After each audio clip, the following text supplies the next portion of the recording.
Good evening, everybody, and welcome to the Dome of Hope. I'm glad that you're here, and I know that together we'll be blessed by the Lord through His Word.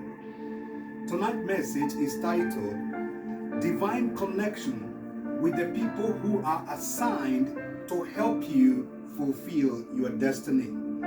Divine connection with the people who have been assigned by God to help you fulfill your destiny. First and foremost, we need to understand that we are not in this planet Earth by an accident. God who brought us here on earth has a purpose for each and every one of us. In fact, we need to understand that even before we were born, that purpose was already set for each and every one of us. That's why the Bible says in the book of Jeremiah chapter 1 verse 5, that before I formed you in your mother's womb, I knew you. Before you were born, I sanctified you and I ordained you to become a prophet unto the nation. That means even before your mother and your father met, God had already seen you. God had already planned that which you are going to do here on earth. That means again, we are not here by a mistake. We are here by the design of God to fulfill a specific purpose here on earth. We need to understand that we serve a God of a plan and a purpose. Again, if you look in the book of Jeremiah chapter 29 verse 11, this is what the Bible says. For I know the plan that I have for you, says the Lord. The plan for good and not for evil, to give you a future and a destiny. Another translation would say a hope. That means again, we serve a God who had already planned our life ahead, even before we came onto this plan. That means each and every one of us who is in this planet Earth ought to know what our purpose is and to go to the next level of fulfilling that purpose that God has in store for us.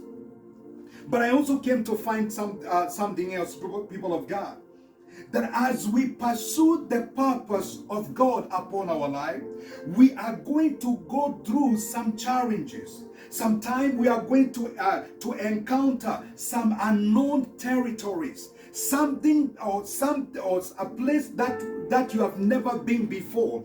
Probably you encounter people who do not speak your language, people who do not share your views, and you are meeting these people as you follow God's plan for your life.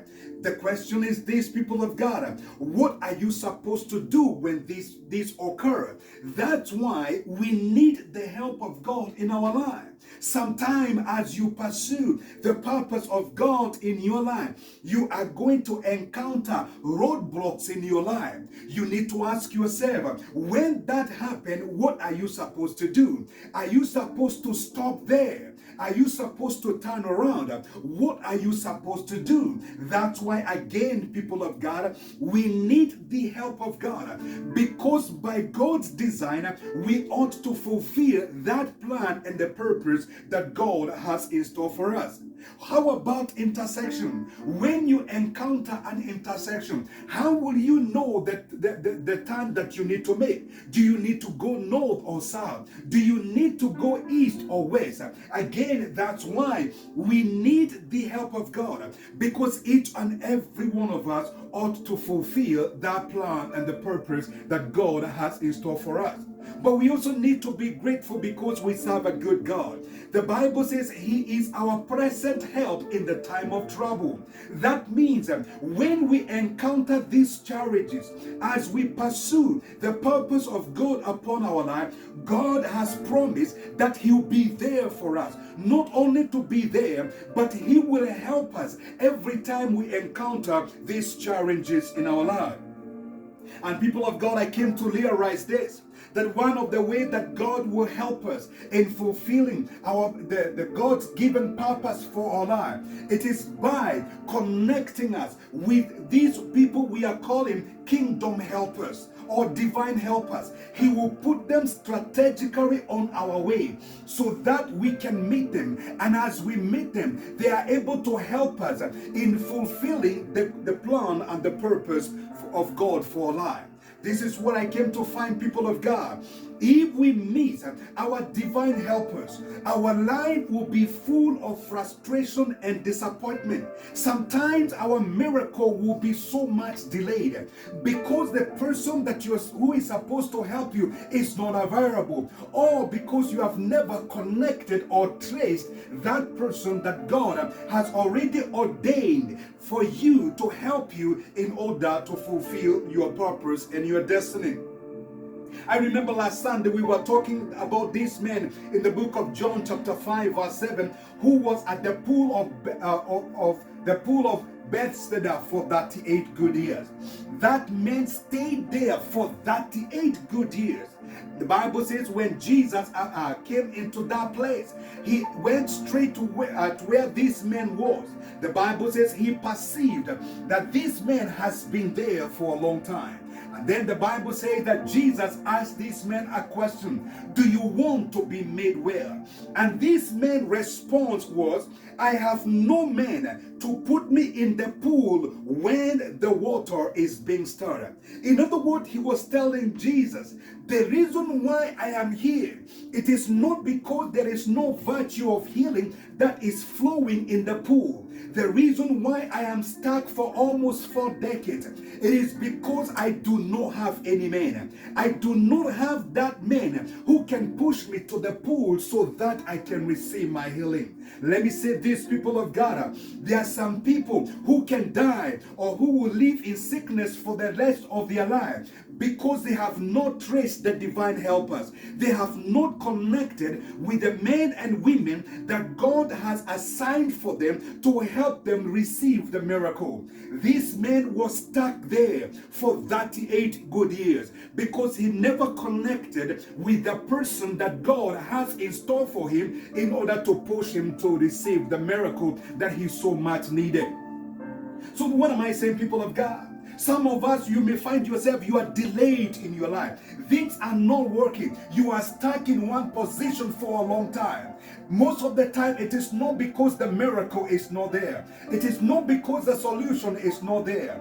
But there is somebody who need to come in your life to push you or to take you or even to connect you to where you need to go. And when that happens, then a miracle ought to occur in your life. That's why, people of God, we need to pray unto God to connect us with these men and women whom he has assigned by himself to help us in order to fulfill our destiny. Because if this does not occur, then you will never fulfill the purpose that God has in store for you. What about the story in the book of Mark chapter 2 about this man whom the Bible says he was paralyzed, which means he can walk. He can move from one place to another. But at the same time, if you read in the book of Mark chapter 2, you realize that Jesus was preaching in a certain house.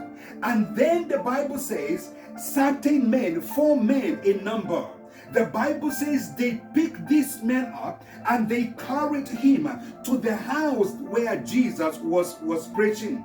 And to make the matter worse, when they realized there is no way to enter into the house, they went on the roof of the house and they opened the tiles of that house. They destroyed somebody's house without even asking. Why? Because they were determined to see their friend being healed or to see this man getting healed. What am I saying, people of God?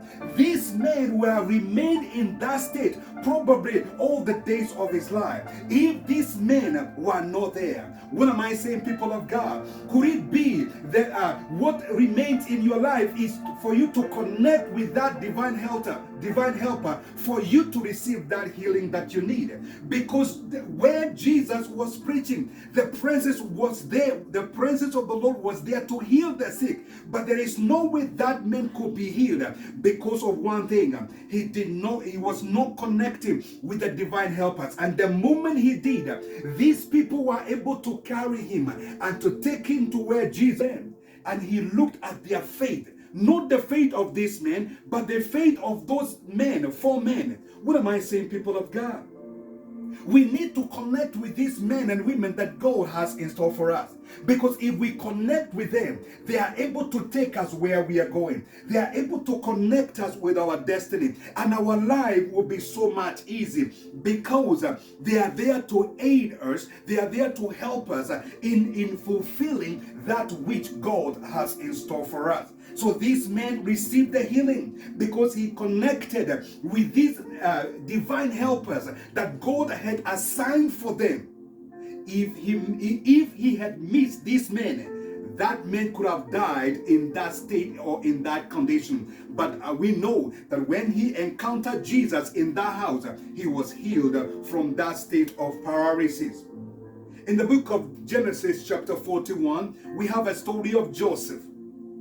The Bible says Joseph was sold by his brothers, and he was sold to Ishmaelites. And then the Bible says these people, when they got to Egypt, they sold this man Joseph to Potiphar. And this man was kept in charge of everything that Potiphar had.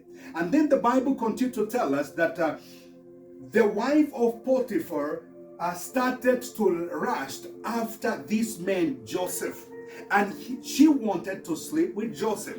At one time, the Bible says she pulled the garment that Joseph was wearing, and because Joseph was running away, she was left holding the garment of Joseph. And I believe because of shame and embarrassment, she called the man and she said that this man Joseph wanted to rape her. And when the news got to Potiphar, the Bible says Potiphar put this man into prison.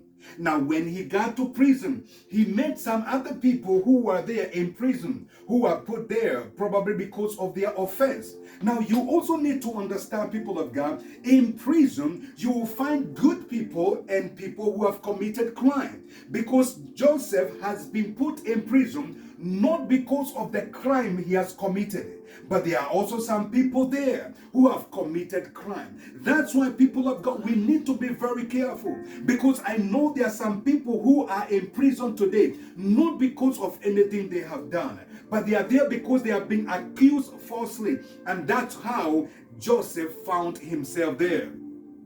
Now the Bible says he was also had the favor of God in prison, because he was kept in he was made to be in charge of all the other prisoners. One day, the Bible says, when they woke up, he realized 2 men were not, their countenance had fallen. Or in other words, they were not excited, they were not happy. And the Bible says when he went to ask them, they said they had dreams. And they did not understand the meaning of the dream.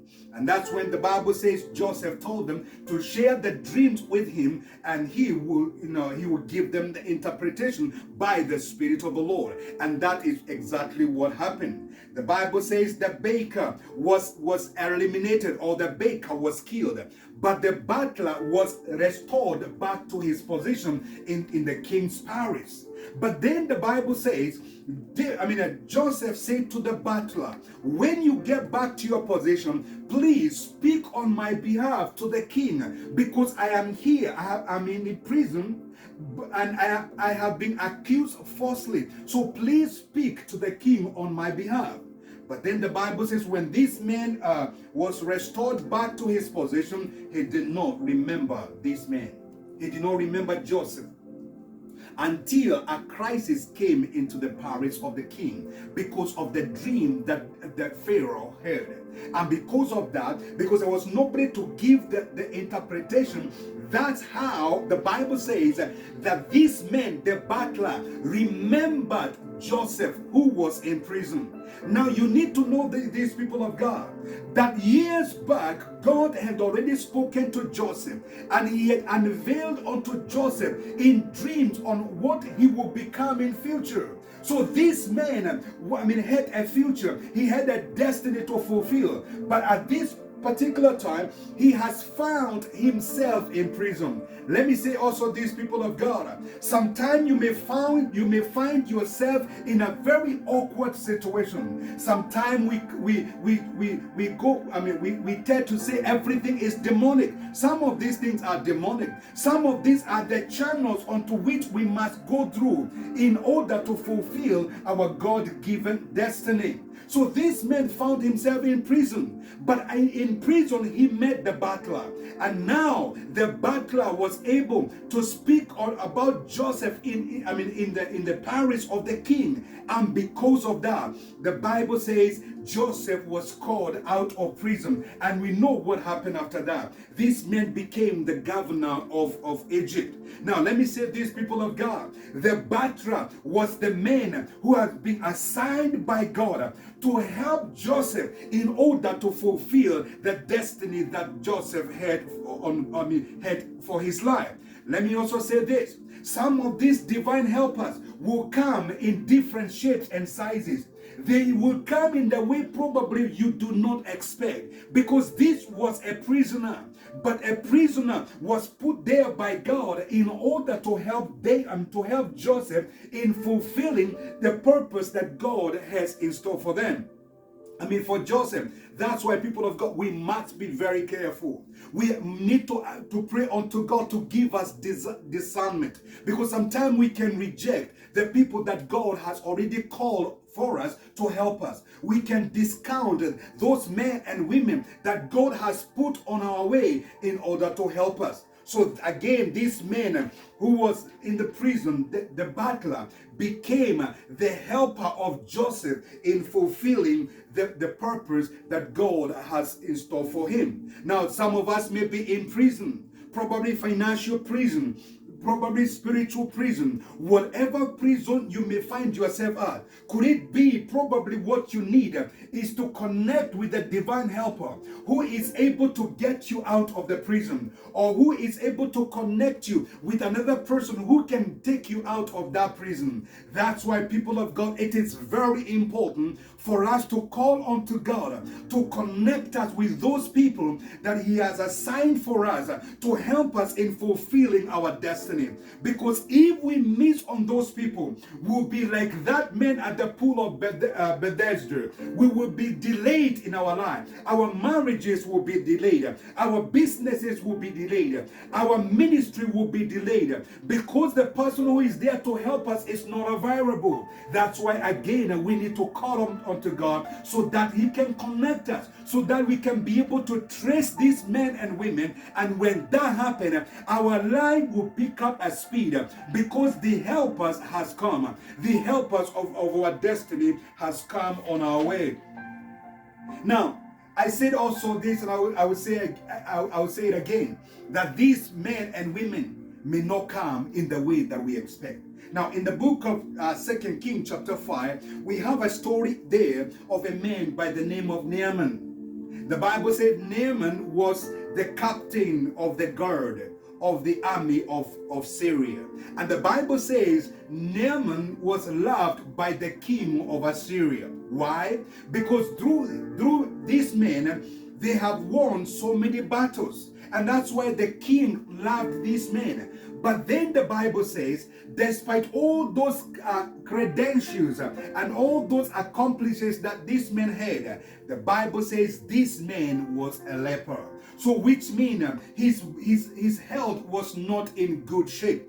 But then the Bible also tells us something, that at one time the army of Assyria went and raided the land of Israel. And in the process of that raid, they captured some people. And one of the people who was captured was a very young girl. That young girl, who was caught as a captive, came into the house of this Naaman house, and she was working for the wife of Naaman. No, now the Bible does not even tell us her name. The Bible only tells us about a young girl. And then the Bible says one day, this young girl said something. She was talking now to her mistress. And this is what she said.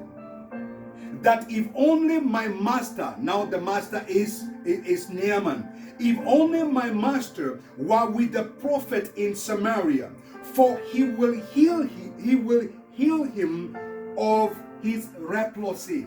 These words were coming from the maiden. It was coming from this young girl who is now the handmaid of the mistress or the wife of Naaman.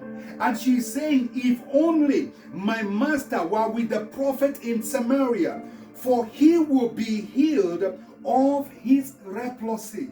When the news got to Naaman, the Bible says Naaman requested permission to go to Israel so that he can connect with this man of God. And the Bible says it happened exactly that. He went to Israel, and the Bible says he connected with this man of God by the name of Elisha. And then the Bible says Elisha gave him some instruction to go and dip himself 7 times in River Jordan. And the Bible says when he did that, his health was restored and he was cured of his leprosy. But let me say this, people of God, how did that happen? It happened because this man was connected with this young girl who was a captive from Samaria. He was captive from the land of Israel. And through that young girl, this man was able to receive the healing. That's why I'm saying, people of God, we need to pray to God to help us in order to discern these people when they come on our way. What if Naaman disregarded the words of this young girl? Probably that man Naaman would have died as a leper. But Naaman did not disregard that. She picked the word that came out of this young girl, and her life, had a turnaround in his life. What am I saying, people of God? There are men and women that God has already assigned for you and me, for your ministry and my ministry, for your marriage and my marriage. And God has set those people strategically for you in order for you to fulfill your destiny. I have met with great men and women of God, and as we talk with them, they are able to give me instruction. They are able to help me get out of some of the very tough situation out of my life, and I consider those as divine helpers that God has set on my way. Let me tell you something. When you connect with these helpers, your life will become easy. Your life will have a smooth flow. Why? Because these men, they are there to help you achieve that which God has in store for you. My prayer is that you will not miss the divine connection that God has in store for you.